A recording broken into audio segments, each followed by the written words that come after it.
মোদের নবীর নিয়ে যে কটূক্তি কথা বলে সে আসলে বেজন্মা, জন্মের কোনো ঠিক নেই।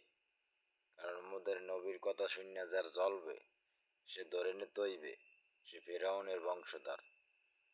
মোর নবীর কথা শুনিয়া যে কষ্ট পাইবে হে ধরে নিতে হবে সে আবু জহেলের বংশধর।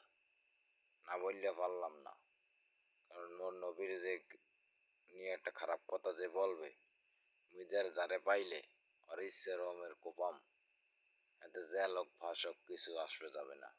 হোক, মৃত্যু তো হইতেই হইবে, মৃত্যু তো হইবেই, আইজ হইলে হইবে কাইল হইলে হইবে, কোনো সমস্যা নাই।